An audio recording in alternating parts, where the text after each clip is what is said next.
Einen wunderschönen Ja, guten Morgen heute am 6.11. hier im Elsass bei halb schönen Wetter. Mir sind heute früh gleich so ganz tolle Ideen gekommen. Und zwar hatte ich letztens im Kreise, gab es dann die Frage, wie nachhaltig ist eigentlich die IOPT? Und ich fand die Frage eigentlich ganz spannend, wie generell nachhaltig irgendwelche anderen ja, mh, Anwendungen sind, generell in Medizin oder im Bereich. Ist es wirklich nachhaltig? Und das fand ich jetzt ganz spannend, da habe ich auch über mich überlegt. Ja, ist es für euch nachhaltig? Ist es für euch selbst nachhaltig? Empfindet ihr, dass es bei den Klienten nachhaltig ist? Oder wie könnt ihr darauf antworten? also ich fange gern mal an. Ich merke, da ist wirklich gerade ganz viel auf der Zunge, weil ich finde, die Bandbreite ist extrem weit. Ganz, ganz, ganz weit.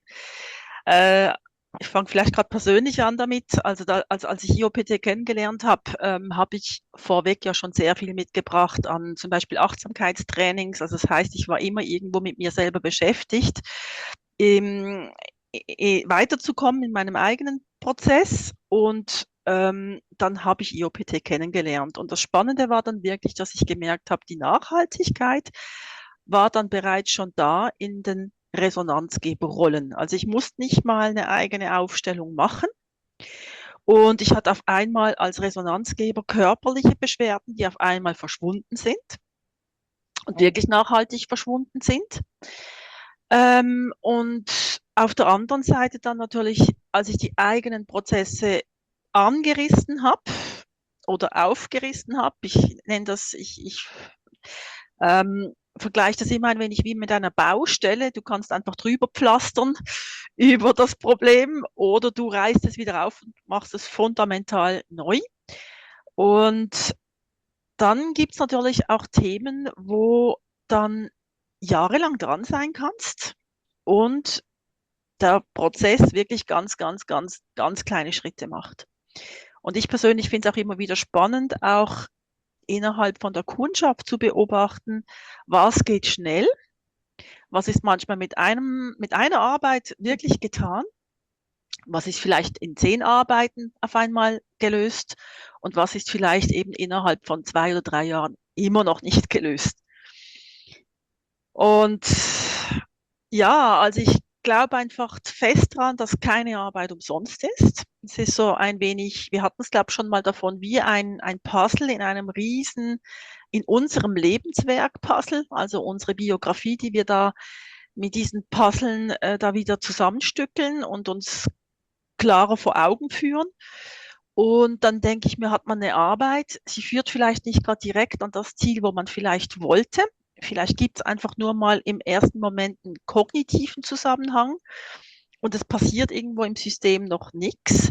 Aber es ist dann so wie ein Puzzleteil mehr dazugefügt, wo dann vielleicht irgendwann durch ein anderes Puzzleteil dann eben wieder ähm, ja, in seine Kraft kommt, also sodass dann wirklich was passiert. Und ich stelle mich jetzt auch gern wieder zurück, damit dann auch die Nathalie wieder zu Wort kommt. Ähm, Ich denke, wir kommen da wahrscheinlich eben genau auch an das Thema ran, ja, was hilft dann vielleicht in Kombination mit IOPT? Weil ich finde, das ist eben auch ein ganz wichtiger Aspekt.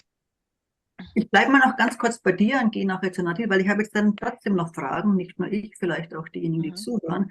Wenn du sagst, es gibt Kunden, bei denen wirkt es gleich, bei denen wird es vielleicht beim zweiten, dritten Mal, bei manchen länger, kannst du da ein, zwei Beispiele sagen? Und dann auch noch ist ja der Unterschied, du hattest ja erzählt von dir selber, es gibt Sachen, die nachhaltig sind, aber liegt es daran, dass du schon vorher einen Background hast, viel gearbeitet hast, ein Bewusstsein arbeitet und so? Das ist natürlich auch, was viele die Fragen haben. Wann wirkt's? Warum wirkt's bei dir? Weil du schon so viel gearbeitet hast. Und vielleicht erstmal anfangen mit den Beispielen von den Klienten. Wo kannst du sagen, ja, der war einmal bei mir und es hat wirklich, da hat was gebracht. Und bei manchen, die brauchen länger. Gibt es da vielleicht Mhm. ein, zwei, damit man sich da was vorstellen kann, um was es geht?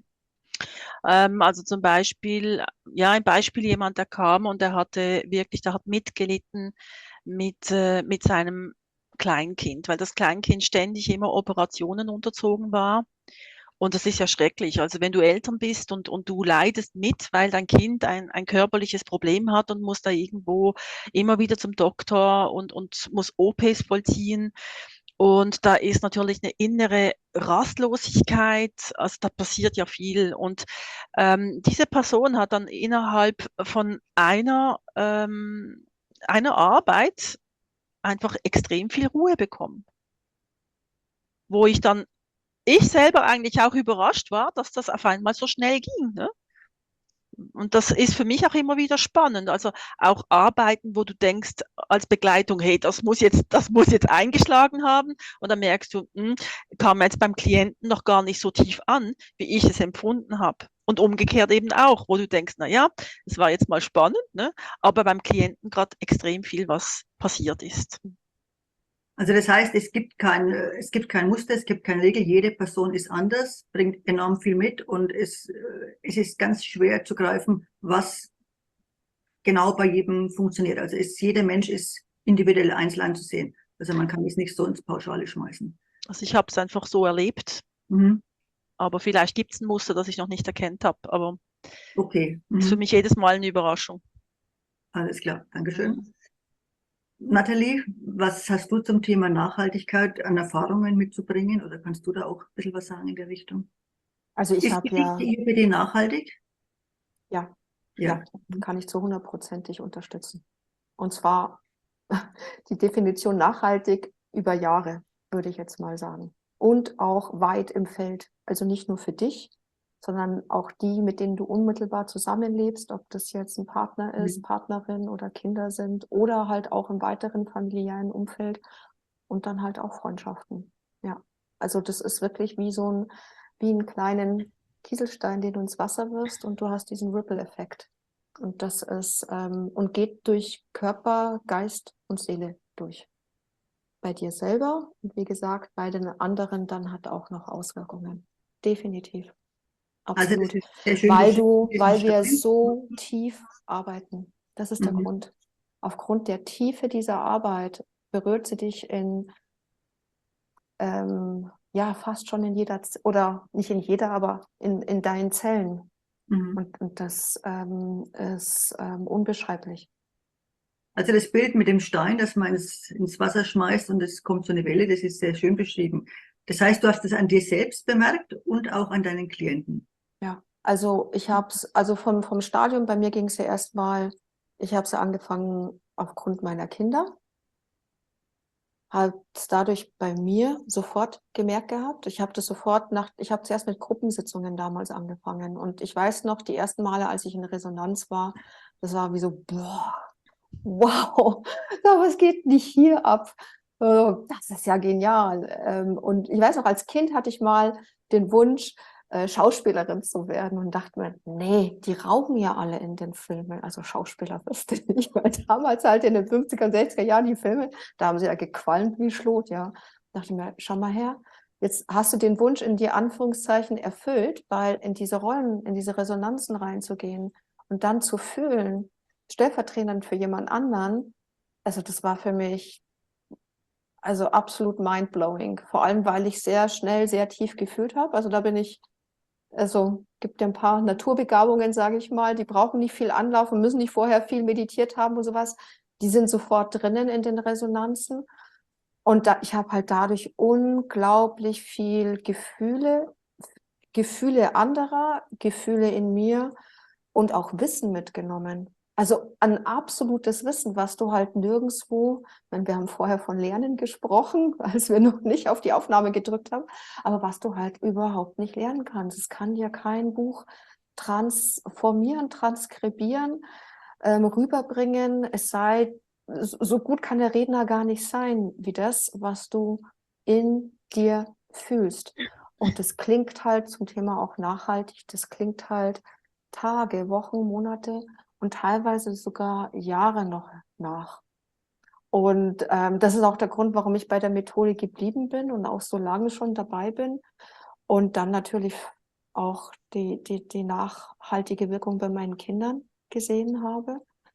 Da hatten wir ja in den anderen Gesprächen, habe ich ja ab und zu mal was erzählt, was die auch gesagt haben, vor allem meine Tochter.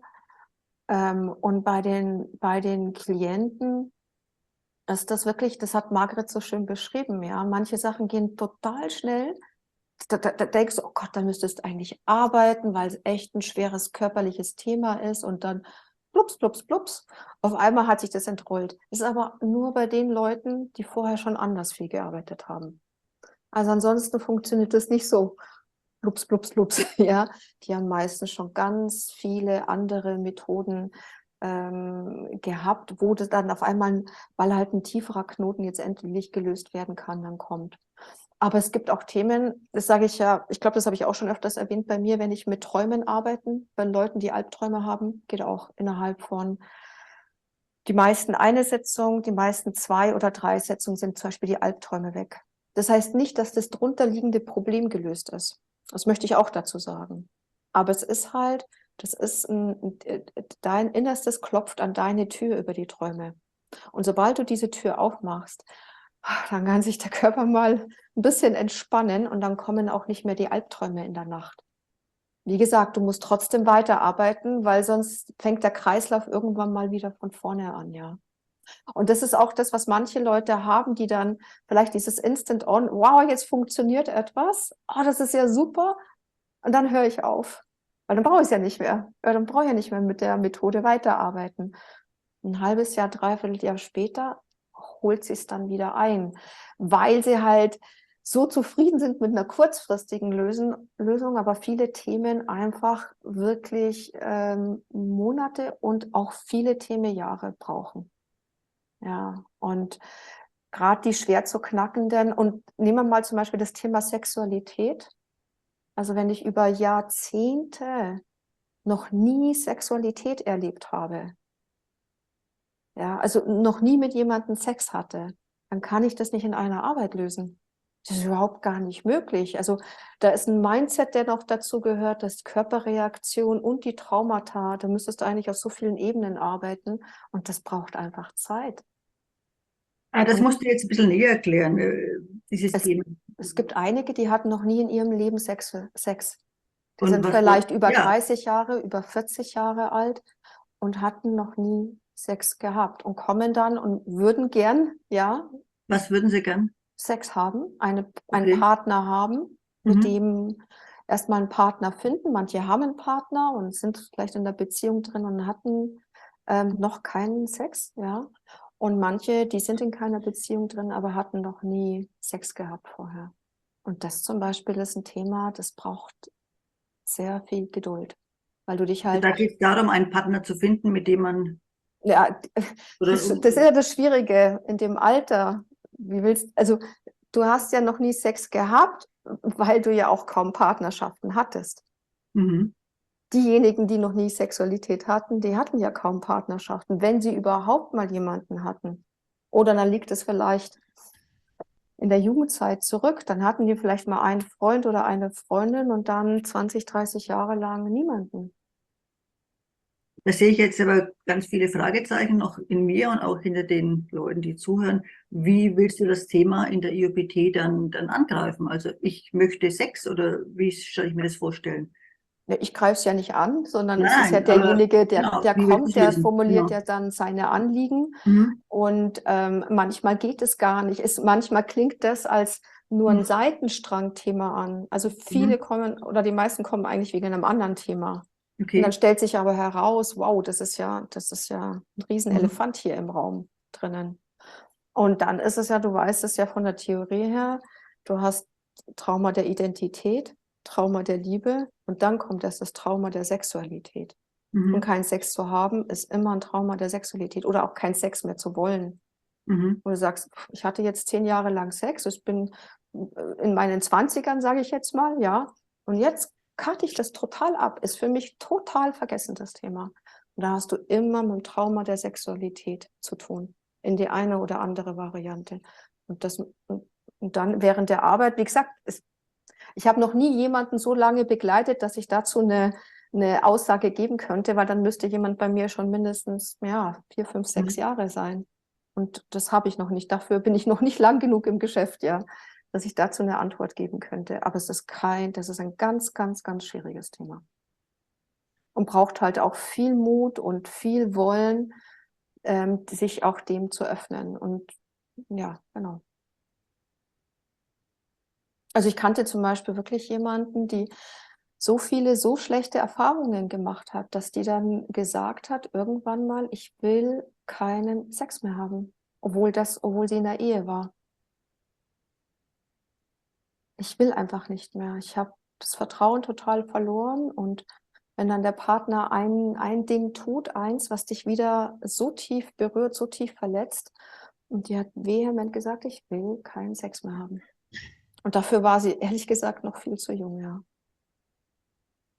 Und das Also da ist, kann ich mir jetzt vorstellen, dass da natürlich bei einigen Zuschauern auch, das ist ja schon ein sehr intimes Thema, dass ich das überhaupt in einer Gruppe, dass ich mich da oute, ist ja schon sehr, magst du diese Themen oder werden diese Themen dann oft in Gruppen oder auch im Einzel? Weil kann mir vorstellen, ich habe ein sexuelles Problem in der Gruppe, da gehört schon sehr viel Mut dazu. Oder sind es dann Themen, also das ist ja schon sehr intim, die dann mehr im Einzel stattfinden oder ist ja eigentlich mehr eine Sexualberatung, wenn ich jetzt so einen sexuellen Notstand habe oder irgendwie also bei mir war es in Einzeln. in Einzel. In Einzeln und dann haben sich zwei haben sich dann ganz langsam dann auch gewagt, es auch in der Mhm. Gruppe anzusprechen. Mhm. Aber bei einem zum Beispiel, da ist der Mut nicht da. Mhm. Auch Das heißt, verständlich, weil da kommt noch einmal zu der Sexualität kommt dann noch einmal ein anderes Thema, was ich jetzt nicht sagen möchte, kommt noch mal on ja. top mit drauf, Mhm. was wirklich problematisch ist, ja. Mhm.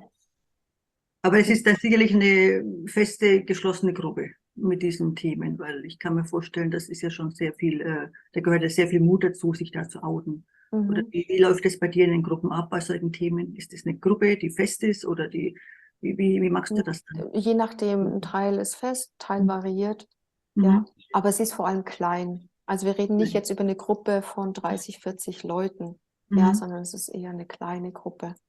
Okay. Mhm. Und da fühlt man sich, auch wenn das ein schwieriges Thema ist, aber trotzdem nochmal, sagen wir mal, in einem geschützteren, kleineren Rahmen fällt es einem leichter, als wenn jetzt Mhm. ja, Mhm.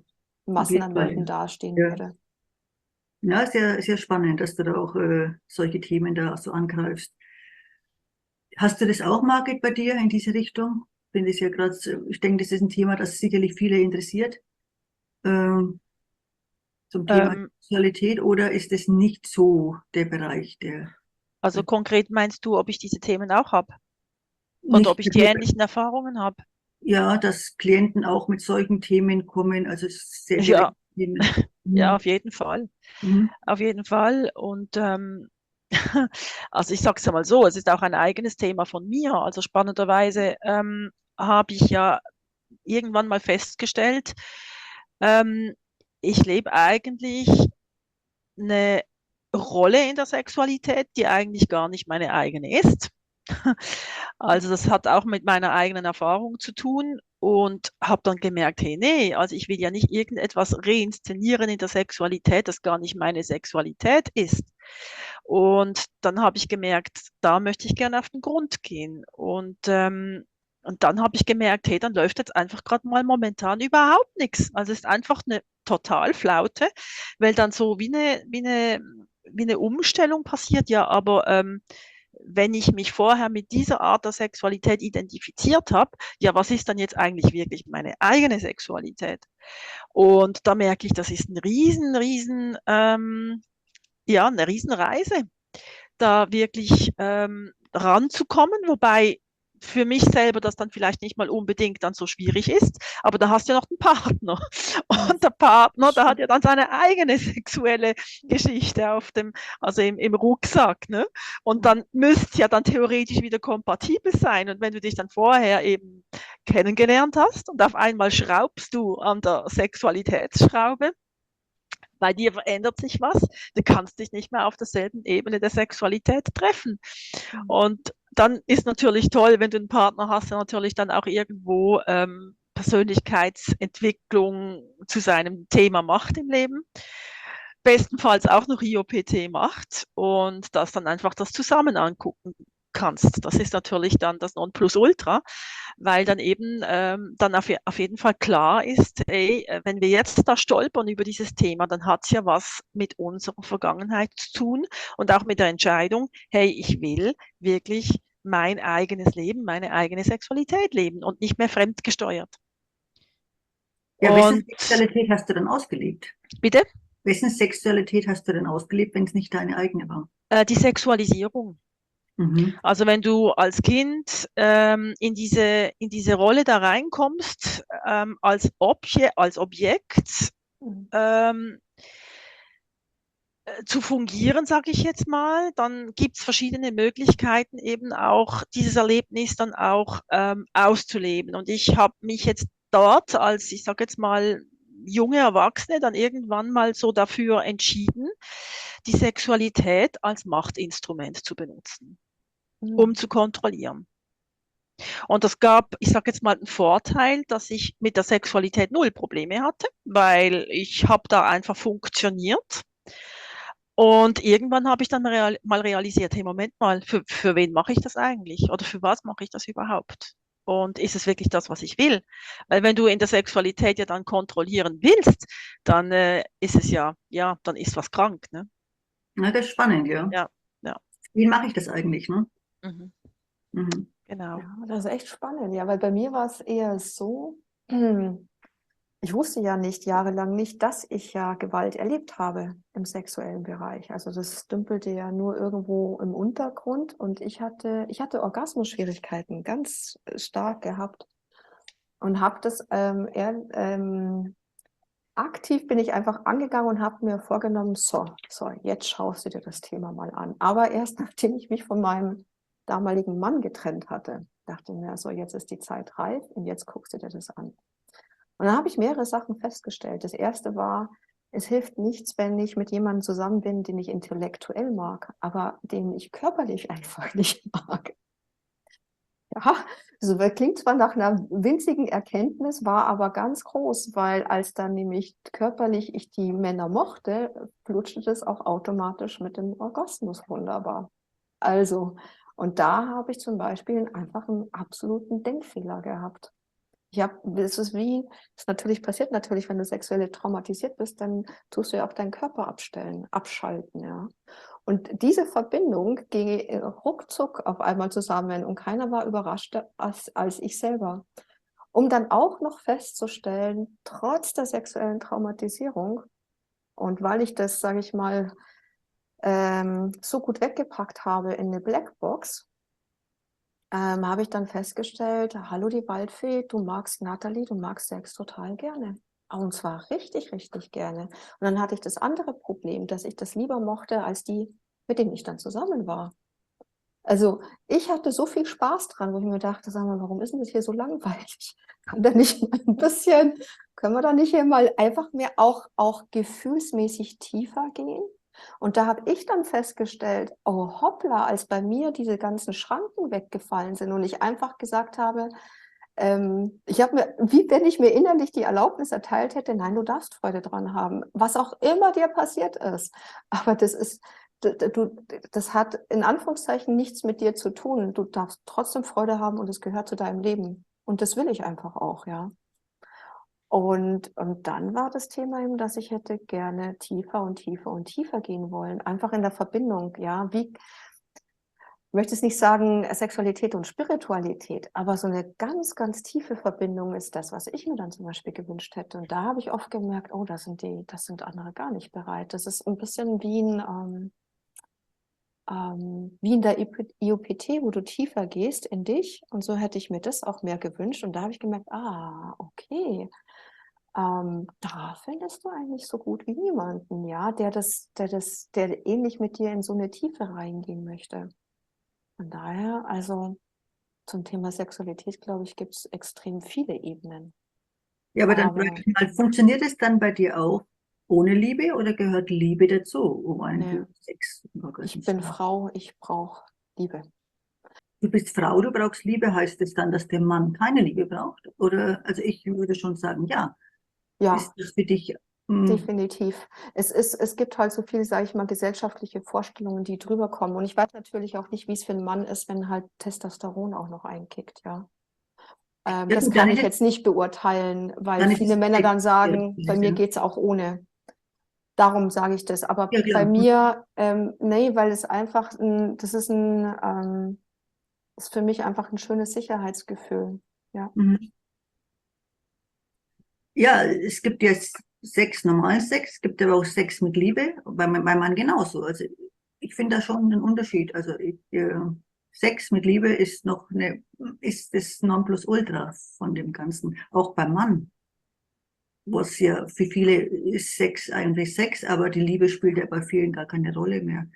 Ähm, Was generell so das Thema Liebe ist, was ist überhaupt Liebe? Ähm, Hast du das auch mitbekommen in deiner Arbeit mit dir, Margit, dass das auch wichtig ist, diese eigene Liebe zum Partner?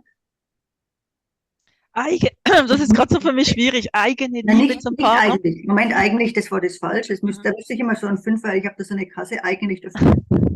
Ähm, Sex ohne Liebe gibt es natürlich, ja.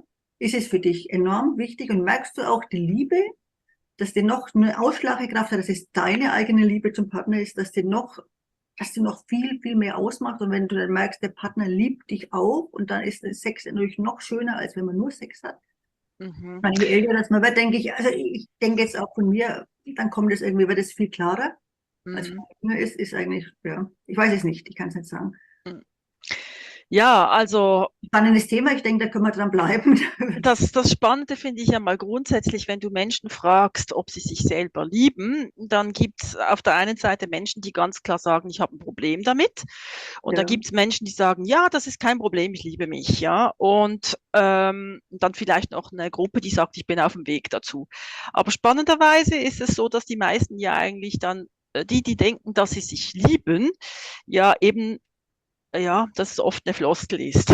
Ja, Und ich habe auch zu dem Zeitpunkt, wo ich eigentlich auch mit Männern ins Bett gehen konnte, wo jetzt nicht vordergründig die Liebe wichtig war, braucht natürlich schon eine Resonanz, wo du dich angezogen fühlst, finde ich. Aber da habe ich ja auch gemeint, ich liebe mich. Ja, mhm. also das heißt, ich habe gedacht, ich tue mir was Gutes, weil ich gedacht habe, ich liebe mich ja. Und erst im Nachhinein habe ich dann irgendwann realisiert, Moment mal, ich habe mich ja komplett eigentlich zu einem Objekt gemacht, weil ich gemeint habe, dass ich mich lieb, weil ich aus einem alten Muster, aus einer alten Verletzung dann einfach so wie die Sexualität als Schutz gelebt habe. Eigentlich, um mich nicht verletzen zu lassen. Eben dann kommt die Kontrolle über die Sexualität. Und jetzt erst im weiteren Schritt habe ich dann gemerkt, hey, Moment mal, also wenn ich jetzt durch die IOPT mich ja jetzt immer wie mehr liebe, ja, also ich habe dann irgendwann gecheckt, hey, dein Prozess ist noch lange nicht fertig. Das mit dem Selbstlieben ist wahrscheinlich eine Lebensaufgabe. Ja, Ja, das heißt, dass ich dann einfach mir vielleicht viel mehr Gedanken mache, so will ich jetzt wirklich oder will ich jetzt dem Partner eine Freude machen? mhm. Und aus diesem Grund, ja, ist es schon so, dass ich denke, dass mit der Liebesfähigkeit, die ich vorher hatte, ähm, und gleichzeitig auch auf einen Mann getroffen bin, der da eben auch geliebt hat, das war natürlich extrem, extrem, extrem tief. Und da komme ich jetzt wieder zurück zu dem, was die Nathalie sagt, oder? Ja, jetzt einen Mann zu treffen, der eigentlich jetzt die genau selbe Tiefe ansteuert, der Selbstliebe und du das gleichzeitig noch in der Sexualität leben könntest, ist natürlich vielleicht fast eben diese Nadel im Heuhaufen, Ja, wo ich mir dann denke, wow, also ich denke, da gibt es Entwicklungspotenzial. das heißt, dass die Basis, und das finde ich auch sehr wichtig bei der IOPT, sich selbst zu lieben, wirklich die Basis ist des Lebens. Mhm. ja. Und ohne dass ich jetzt werten möchte, kommt es mir manchmal bei manchen Gruppen auch zu kurz.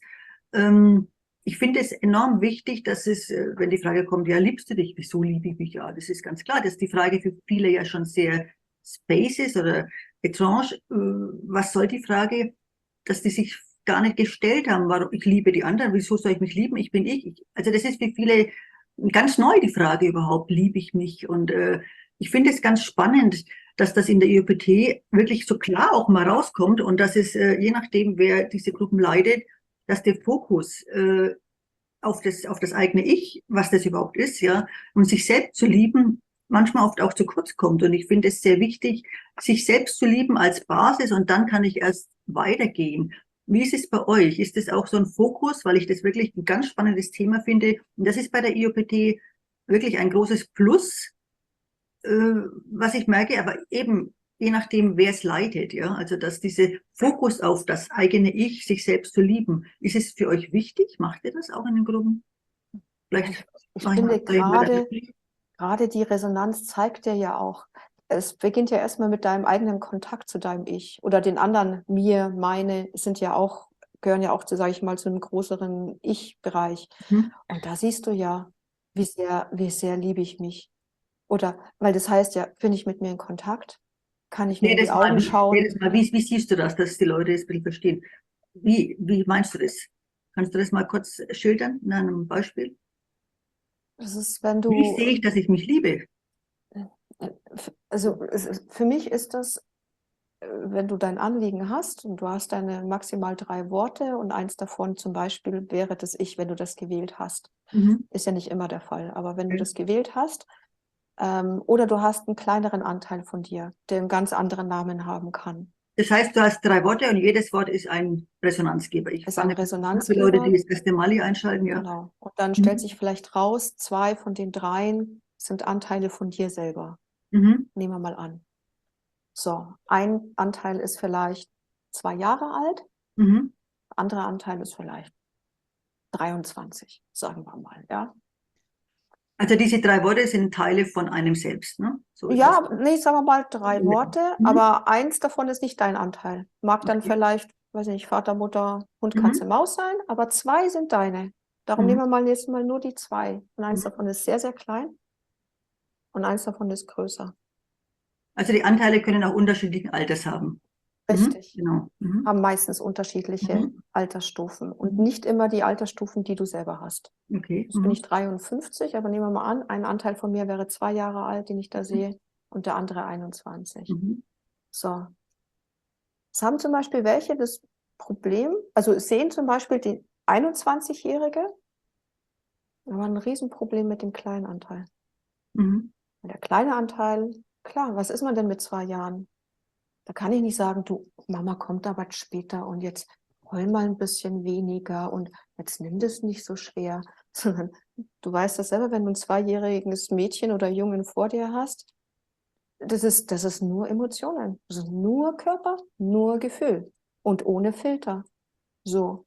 Und wie ist denn das, wenn dann von dem Resonanzgeber, der jetzt in der Zweijährigen oder in dem Zweijährigen drinnen ist und dann kriegst du dann hier die Wahrheiten so hin. Oh, dann siehst du mal, aber wie weit es mit deiner Selbstliebe dann noch ist. Kannst du denn zuhören, dem kleinen zweijährigen Mädchen oder Jungen? Ja, wenn der weint, wenn der Sachen erzählt, wenn, also wirklich, oder wenn er auch sagt, ich kenne dich überhaupt gar nicht, ja. Was willst du von mir? Du bist ständig im Kopf. Wenn er dir einfach so Sachen hinhaut, und da siehst du dann daraus, wie sehr bin ich denn in meiner Selbstliebe? Kann ich bei diesem Zweijährigen bleiben überhaupt?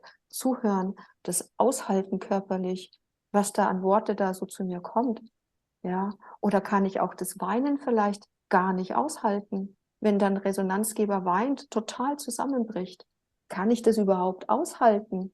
Ja, oder mache ich sofort dicht und will überhaupt, geht gar nichts mehr, ja? Oder sagt, nee, das ist falsch, du bist in der falschen Resonanz, so fühle ich ja überhaupt nicht, ein totaler Blödsinn, den du mir da erzählst, ja?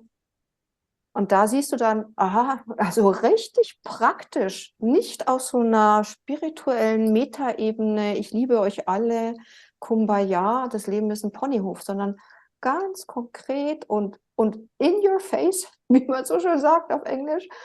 Und wie schaut es dann aus mit deiner Selbstliebe?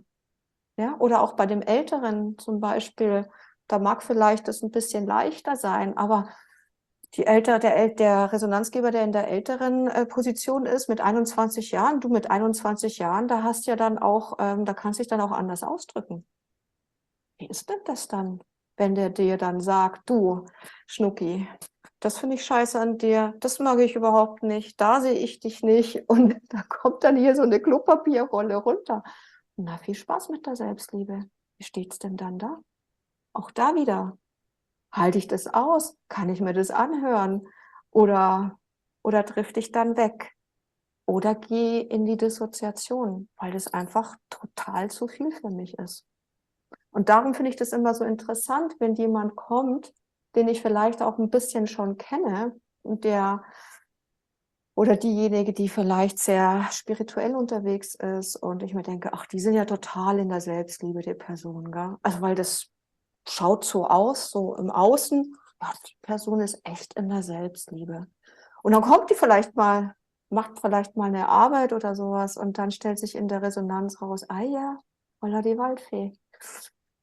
Also Kontakt zu den eigenen Anteilen ist überhaupt nicht da. Und das Ich zum Anteil zum Ich ist ja 100.000 Meilen weit entfernt. Und dann stellst du fest plötzlich, eigentlich wird sich die Person lieber umbringen als leben.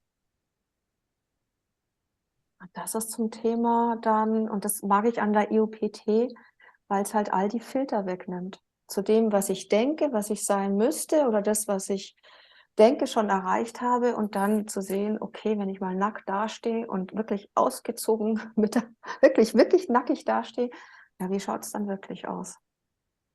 Und das ist halt, aber darum geht es letztendlich.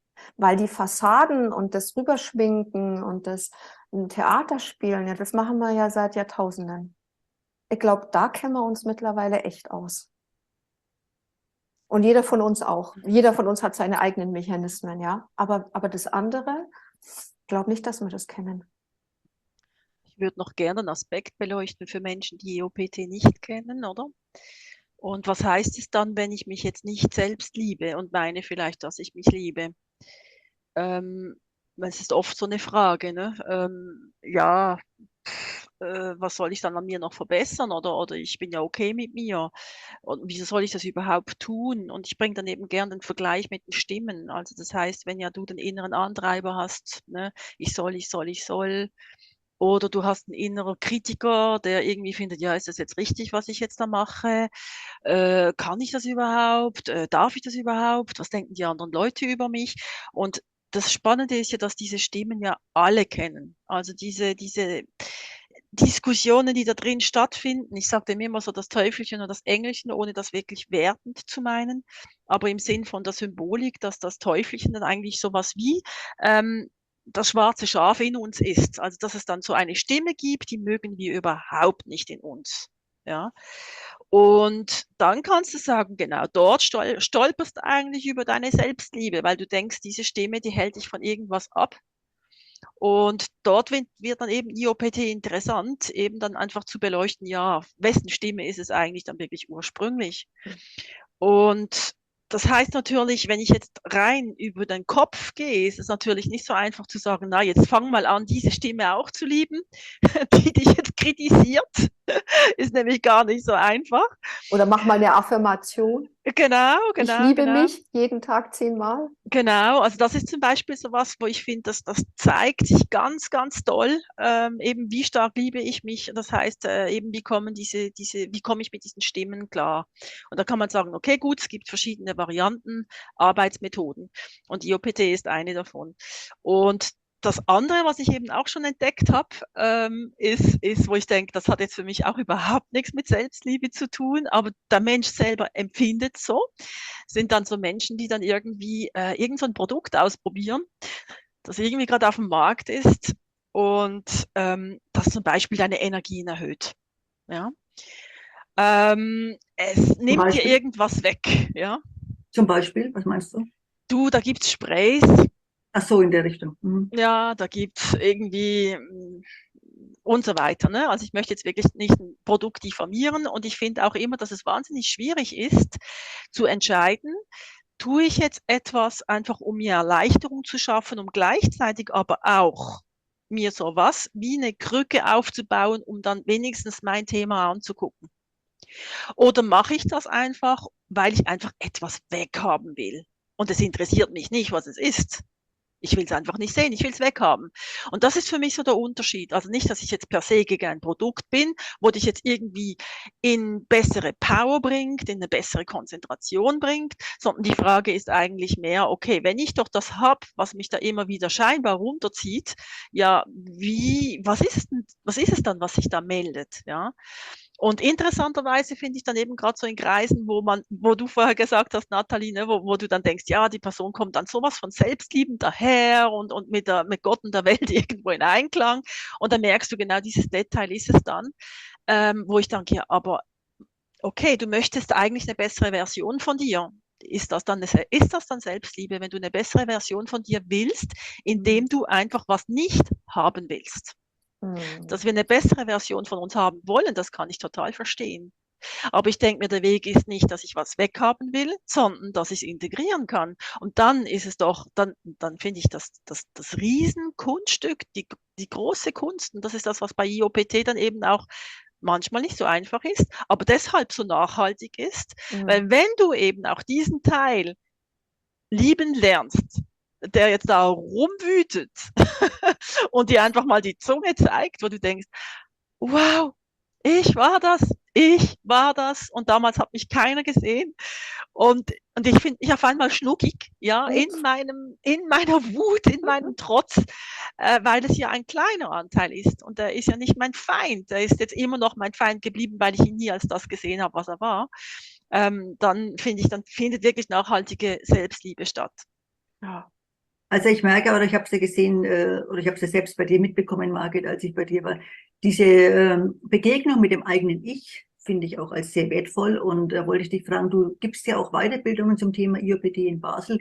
Wenn du merkst, du hast Klienten, die ein Problem haben mit dem eigenen Ich, oder wie kommst du daran, damit sie lernen können, dass sie überhaupt keinen Kontakt haben mit sich selbst?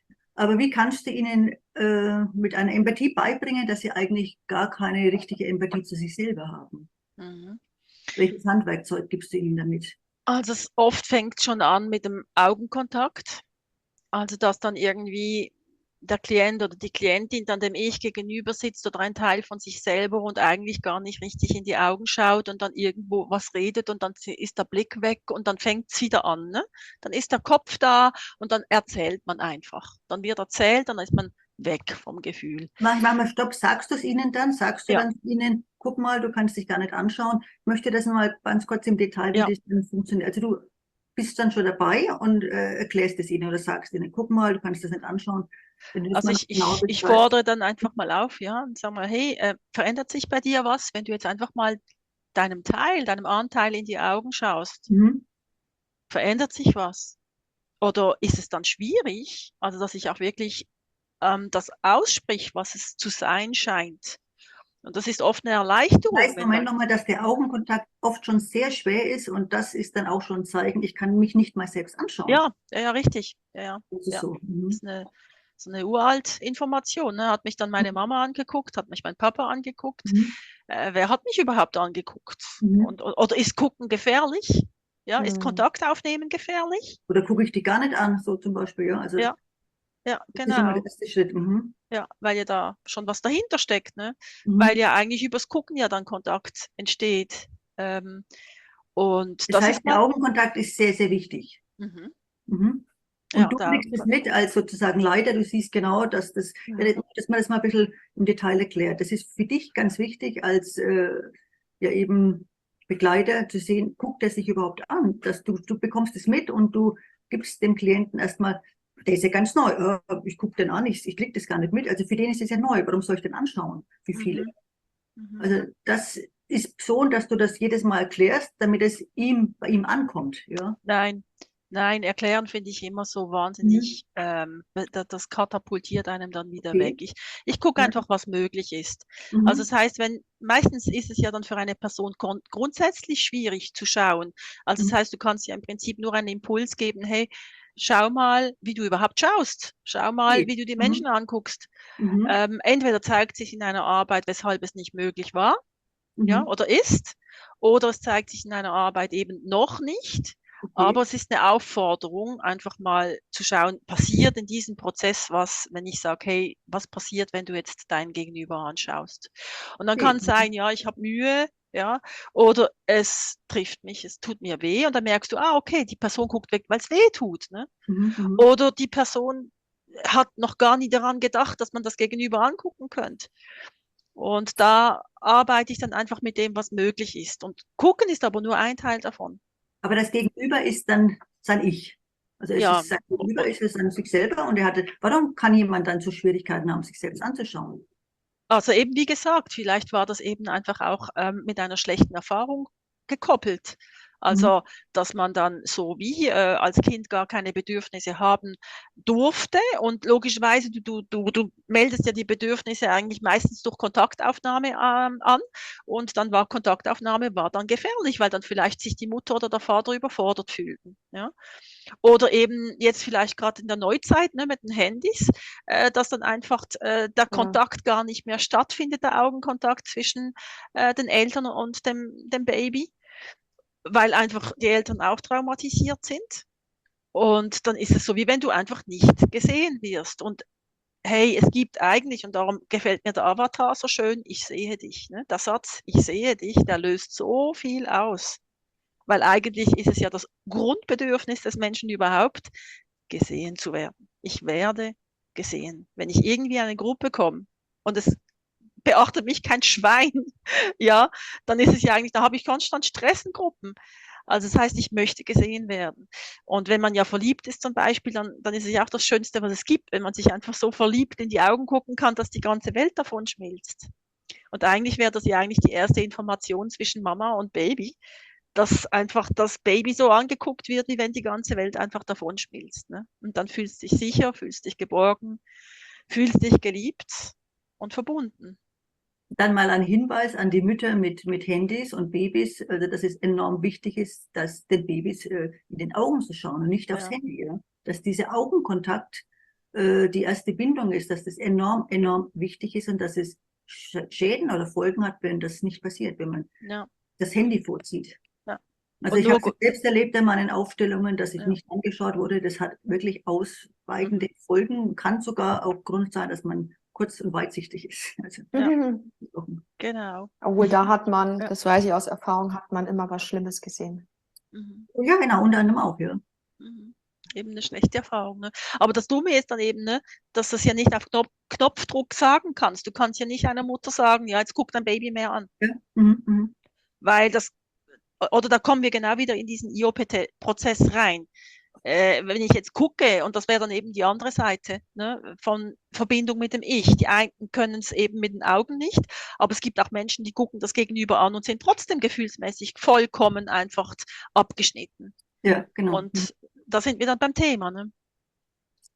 Also ich kann Ja, auch jemanden angucken und bin vom Gefühl abgeschnitten. ja. Mhm. Genau. Wie kann man das dann lernen, Nathalie, sich selbst anzuschauen? Ist dann der Tipp, ich gehe mal in den Spiegel, guck mal, wie lange ich es aushalte, dass ich mich im Spiegel anschaue? Oder was rätst du den Klienten, sich Ja, zu lieben, sich anzuschauen? Wäre das ein das, Tipp?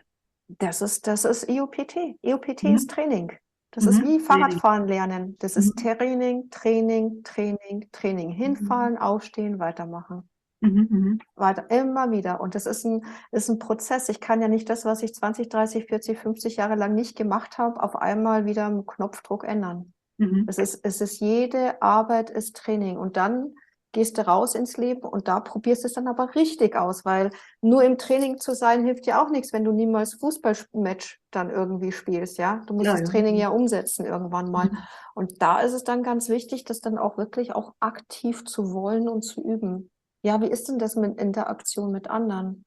Da sehe ich ja dann auch, was ändert sich automatisch nach so einer Arbeit, aber nicht alles ändert sich automatisch. Da muss ich auch manchmal einfach halt auch wollen und in die Handlung gehen. Und das zeigt mir dann im Außen immer wieder, wo stimmt schon und wo hakt's noch ein bisschen. Und dann kann ich wieder tiefer gehen in der IOPT-Arbeit und mir das dann wieder auch anschauen. Ja, weil Also da das sind so Lernen, viele weil du den, Sachen. genau. Absolut, absolut. Mhm. Zum Beispiel, wir haben jetzt nur über das Anschauen gesprochen, wie ich mein Ich anschaue. Oder manchmal ist es, wie spreche ich? Ja, vielleicht der Therapeut stellt mir eine Frage oder das Ich stellt mir eine Frage und ich schwadroniere. 5, 10, 15 Minuten, 20, 30. Wenn es ginge, die würden noch 3 Stunden schwadronieren. Mhm. Ganz klar Überlebensstrategie. Das heißt, ich wurde nicht nur Entschuldigung, gehört. schwadronieren, ist das Reden oder was ist das? Ja. Ah, Mhm. okay, gut. Schwadronieren. Deutsch Okay. und genau. Und da auch wieder, da nicht nur, dass ich nicht gesehen wurde, sondern mit mir wurde eigentlich auch nicht wirklich kommuniziert. Und zwar emotional kommuniziert.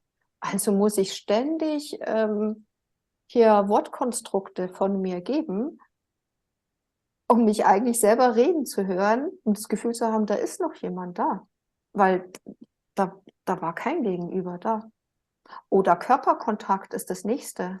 Wie ist denn das, wenn so ein Anteil da mal hier so kuschelig werden möchte oder mal näher kommen möchte? Halte ich das überhaupt aus? Mag ich das, wenn der näher kommt oder mich sogar berühren möchte oder Gott bewahre, vielleicht sogar mich in den Arm nehmen möchte? Wie ist denn das dann? Oder gefriere ich dann oder kann das überhaupt nicht aushalten, ja? Oder dann Sprichst gibt's du jetzt auch, von den wenn eigenen Anteilen oder von der nee, Berührung? die eigenen Anteilen wollen das, aber du Mhm. als derjenige, der das aufstellst, kannst das überhaupt Okay. nicht Mhm. halten. Geht zu viel Mhm. Kontakt, zu Nähe. Oder Mhm. nehmen wir an, wir sind ja hier Frauen. Das hast du vielleicht in deiner Arbeit einen Mann stehen und das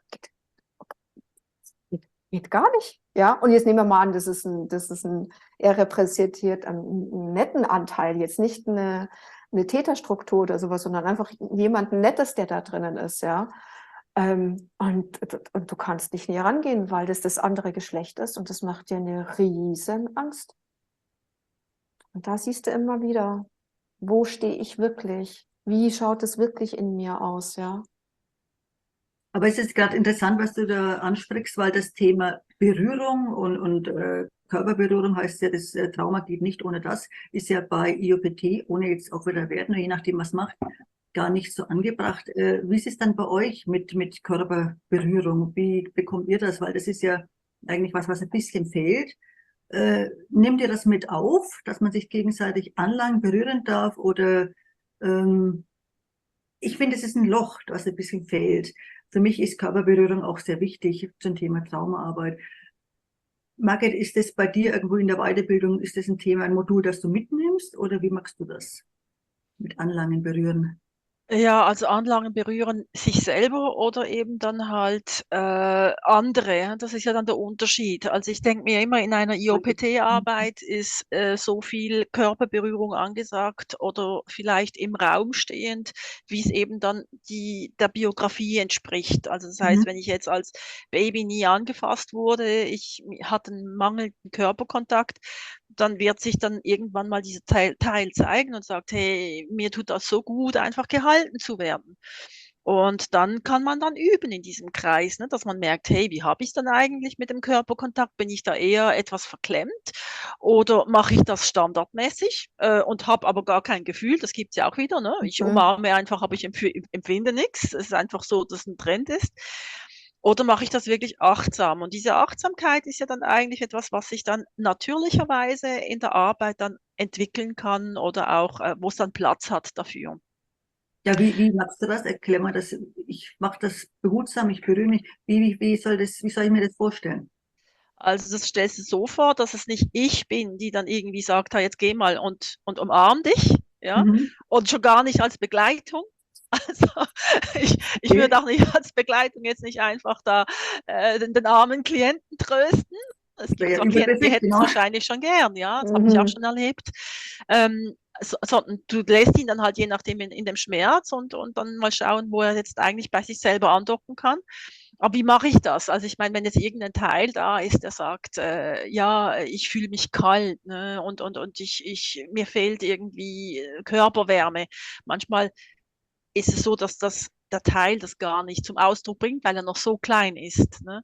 Da kann ich höchstens mal sagen, hey, siehst du das? Das sieht so nach Kleinkind aus, das hat kalt, magst dich mal um das Kind kümmern?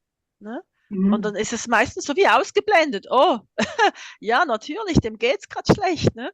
Ja, was kann ich jetzt machen? Und dann siehst du ja dann in der Begleitung, Es ist so ähnlich wie bei einem Unfall, wenn wir an einen Unfallort kommen. Die einen, die können sofort agieren und machen und können da Unterstützung geben, Schutz, ne?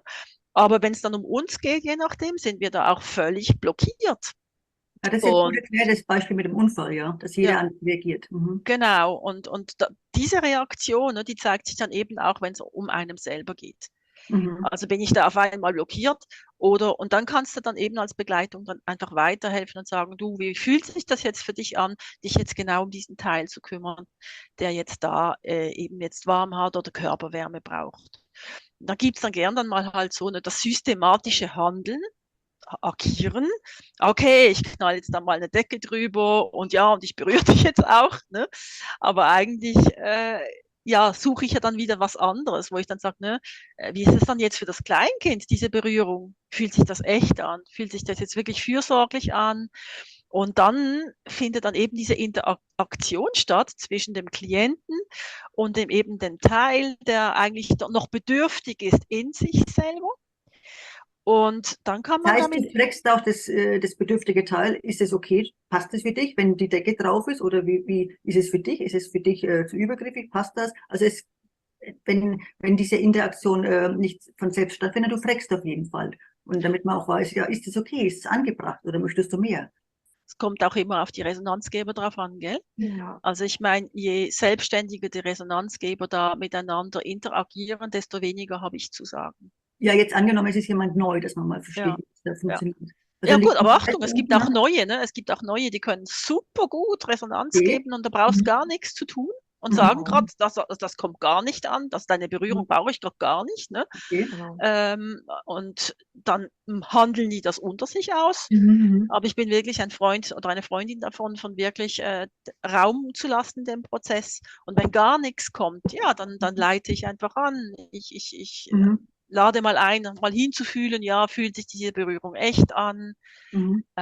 Oder du magst noch gar nicht berühren. Und ich finde das absolut ganz, ganz, ganz wichtig, eben auch diese Grenze einfach zu respektieren. Also das heißt, es geht ja jetzt nicht darum, dass ich jetzt unbedingt berühren muss, sondern einfach mal zu realisieren, ich habe eine Grenze und ich werde mir jetzt gerade dessen bewusst, dass ich eigentlich fast nicht aus mir rauskomme und Mühe habe, jetzt wirklich in körperlichen Kontakt zu gehen. Und das ist für viele Menschen dann ja auch neu, dass Mit sie mir selber. realisieren, ja, dass sie realisieren, ja, ich kann es vielleicht einfach so mit dem Kopf, aber so das wirklich Gefühl dahinter steckt, so dass sich der andere wirklich gefühlsmäßig auch irgendwo berührt fühlt, das ist was ganz anderes. Das finde Und ich nämlich ein ganz tolles Thema. Man denkt oder man glaubt, dass es dem anderen gut tut, wenn ich dem die Decke hinschmeiß, aber dem anderen das zu wenig ist. Es kommt kein Gefühl rüber. genau, Und das kommt durch diese Interaktion, wird das erstmal richtig klar. Ich meine es gut, ja, ich meine es gut, aber es kommt beim anderen genau. überhaupt nicht so an. Und das würde ich gerne noch mal ein bisschen mehr, noch einmal ein bisschen ausführlicher beschreiben, wenn ihr das nochmal, weil das ist ein ganz wichtiges Thema, dass wir oft denken, ah, ich meine es doch nur gut, ja, aber das kommt es bei dem anderen gut an. Mhm. Ja, aber das ist zum Beispiel am Anfang immer, bei den Gruppen sage ich das auch immer, macht das, drückt es aus, was bei euch ist. Und wenn es noch so merkwürdig ist, drückt es aus, wenn ihr zum Beispiel gar nichts fühlt. Weil sobald es ausgesprochen ist, ändert es sofort etwas in der Dynamik. Oder ich kann jetzt, und seid auch ehrlich, wenn es nicht näher geht, auf keinen Fall was erzwingen. Dann aber ehrlich auch sagen, du, bis dahin kann ich gerade gehen in der Nähe zu dir, aber weiter geht's jetzt einfach nicht. Ja, und das macht, allein das auszudrücken und bei dir selber zu bleiben, da geht es nicht um Mechanismen, aber nur zu dir ehrlich zu sein und zu deinen Anteilen, das macht alles aus. Das ist ein Riesenunterschied. Und der Rest ergibt sich. Der Rest ergibt sich mit der Zeit. Wie gesagt, das ist ein Training. Da gibt es keine Formel, da gibt es kein, was muss ich tun, was muss ich weglassen, sondern das ergibt sich mit der Zeit. Und jeder, der ein bisschen länger dabei ist, du siehst die Unterschiede in den Gruppen. Du siehst die Unterschiede im Einzelnen. Das ist was ganz anderes. Ob du jetzt das erste Mal reingehst oder nach einem Jahr wieder das machst, da sieht man auch, und darum ist auch immer wichtig, auch diesen Weg mal wieder auch zurückzublicken. Wo habe ich denn angefangen? Wie war denn das am Anfang bei mir? Ja, wie schwer habe ich mir da getan? Und schau mal, was in dem einen Jahr zum Beispiel, nehmen wir mal nur den Zeitraum ein Jahr, da schon alles passiert ist. Und das macht dich dann auch wieder stolz und dann hast du wieder mehr Mut, dann schöpfst du wieder mehr Mut und dann gehst du wieder über eine kleine Grenze. Du sagst, dann sage ich vielleicht mal das beim nächsten Mal oder da schaue ich mir vielleicht mal das Thema an, weil ich es mir noch nicht getraut habe. Und so ist das ein stetiges mutiger werden und damit aber ein stetiges mehr zu dir selber ankommen. Und das ist sehr, sehr schön. Darum sind ja auch, du bist ja auch öfters in Gruppen, Inge, schon seit längerem dabei. Darum ist es ja auch so schön bei manchen, wo du dann richtig siehst es an dir, die Prozesse, die Entwicklung und du siehst es auch bei anderen. Und das ist einfach das ist ein schönes Geschenk. Also was mir nochmal ganz wichtig war eben zu dem Thema, wenn ich sage, ich meine es gut und der andere, bei dem kommt es gar nicht so an, dass das ihr enorm wichtig ist und das habe ich auch gelernt, wenn ich immer denke, ja, ist alles okay, ich meine es gut und es kommt überhaupt nicht an, dass dieses Gefühl oder die Empathie, dass ich mich in den anderen reinversetze oder auch in mich selbst, ist es wirklich authentisch, was ich da mache? Oder ist es ein bedingungslose, ich sage mal, diese bedingungslose Liebe, die ich mir gegenüber habe, ohne dass ich was will? Das ist für mich so, dass das Wichtigste auch mit zu lernen, dass ich was gebe, ohne dass ich irgendwo ja irgendwie ein Feedback sofort möchte. Also diese bedingungslose Liebe ist für mich mir selber gegenüber, dass ich das gelernt habe, ist für mich ein enormer Schatz und auch den anderen gegenüber. Also und für mich ist nochmal das Wort bedingungslos so wichtig. Ohne, ich schmeiß dir die Decke rüber, passt dir das ja und musst du jetzt auch Danke sagen? Nein, muss ich nicht. Und das Für mich ist ist das nicht die bedingungslose Liebe. Für mich ist es eher, ich bin authentisch in mir selber. ja Und auch nicht, zwar ja. nehme ich das an, und zwar gerade da, wo ich stehe. Weil ich glaube nicht, dass es bedingungslose Liebe gibt. Also kann ich mir nicht vorstellen, ehrlich gesagt. Ich Also für glaube mich eher, das ist ist es einfach ganz ein wichtig. ganz starkes, authentisch sein und mir auch selber achtsam gegenüber zu sein und mir auch zu verzeihen, dass manche Mhm. Sachen halt einfach noch nicht gehen. Ja, Und dass ich halt nicht, was weiß ich, alles jetzt weiß oder dass ich alles kann oder sowas, sondern aber ich bin gewillt und das ist das Wichtige. Ich bin trotzdem gewillt, da zu bleiben, ja. bei Mhm. mir zu bleiben und nicht aufzugeben Mhm. und nicht zu denken, dass es jemand anders für mich lösen kann. Aber ich nehme aber auch die Hilfe an, die da ist. Und das ist halt auch manchmal schwierig. Und da ist das Schöne, wenn der Begleiter eben dabei ist Mhm. und genau dir manchmal Aspekte zeigen kannst, dass du dann, ah, dass du denkst, ich muss nicht alles alleine, ich muss nicht alles das wissen, ich muss nicht und immer, weil viele kommen mit dieser Schulvorstellung, ich muss das erfüllen, A, B, C, D, E und dann kriege ich die Note und dann kriege ich das Diplom und dann bin ich UPT, weiß ich nicht was, ja. Nein, das ist das Leben. Und das Leben ist nicht Mhm. Spreadsheet und keine Formel. Wenn es eine Wenn-Dann-Formel gäbe, ich wäre die Erste. Mhm. Ja, wenn es heißt, aber gibt's nicht. Und damit auch wieder Druck rausnehmen aus dem Ganzen. Es ist das Leben. Hey, toll, dass wir das zusammen machen dürfen. Dann sind wir auf einem Ja. guten Weg der Selbstliebe und gemeinsame Liebe. Danke für dein Das Schlusswort, Nathalie. Gebe ich noch kurz ein Schlusswort an die Margit. gern, ja, weil ich sag mir, gerade zu der bedingungslosen Liebe ist es ja so, dass es mir ja nicht gelingen muss, dass ich mich ja schon bedingungslos liebe, sondern bedingungslose Liebe bedeutet für mich, dass ich mich auch lieben kann, auch wenn ich irgendwo merke, ich stehe an. Ja, Also das bedeutet für mich eben auch IOPT, dass es eben Wahrheiten gibt. Es gibt die Wahrheit, die ich gerne hätte, und es gibt eine Wahrheit, die ist, und dass ich beides halten kann. Ja, genau. Und das ist für mich bedingungslose Liebe, dass du einfach wirklich mit der Realität zurechtkommst, so wie es Ja, ist, ohne dich selber eben runterzumachen. genau. mhm. Ja, Mhm. ja, ein schönes Schlusswort. Die Liebe, die bedingungslose Liebe, die authentische Liebe, was es alles an Liebe gibt. Das kann man auf jeden Fall auch lernen bei der IOPT, sich selbst zu lieben, für mich eines der wichtigsten Themen. Ja. Ja, Mädels, ich freue mich aufs nächste Mal und wünsche euch eine schöne Vorweihnachtszeit, je nachdem. Und dann bis aufs nächste Mal. Hey, vielen Dank für die tolle Gesprächsführung. Danke dir, Nathalie, Nathalie, ja, Margit. als Gast zu sein. Danke euch beiden. Ein wunderschönes Gespräch direkt zu Weihnachten, wenn das nicht ein Geschenk der Liebe ist. Die Liebe, die kann man nicht genug haben, ne? Genau. Schenken wir uns Liebe zu Weihnachten, ja. Mhm.